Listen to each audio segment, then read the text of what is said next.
When the weapons of mass destruction thing turned out not to be true, I expected the American people to rise up.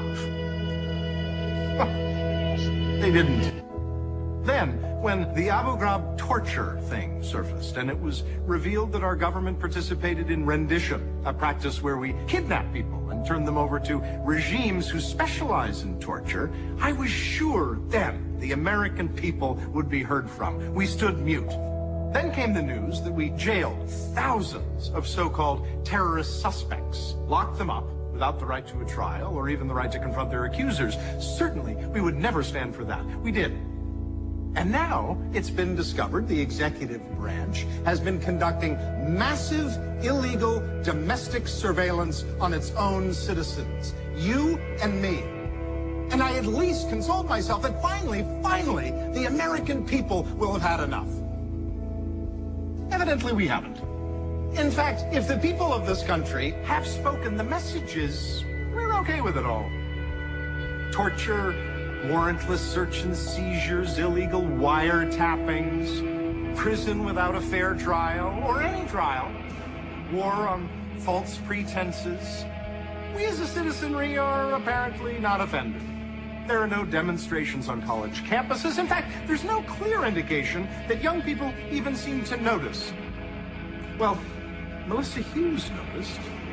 Now, you might think, instead of withholding her taxes, she could have protested the old-fashioned way, made a placard and demonstrated at a presidential or vice presidential appearance. But we've lost the right to that as well. The Secret Service can now declare free speech zones to contain, control, and in effect, criminalize protest. Stop for a second and try to fathom that. At a presidential rally, parade, or appearance, if you have on a supportive t-shirt, you can be there. If you're wearing or carrying something in protest, you can be removed. This in the United States of America. This in the United States of America. Is Melissa Hughes the only one embarrassed?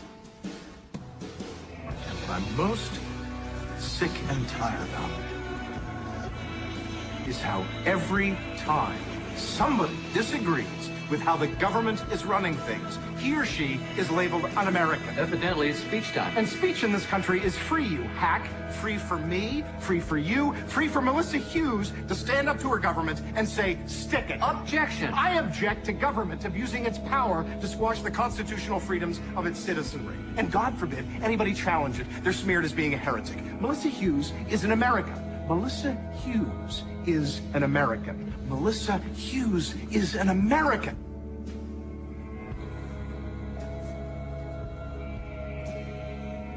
Last night, I went to bed with a book, but the book contained a speech by Adlai Stevenson. The year was 1952.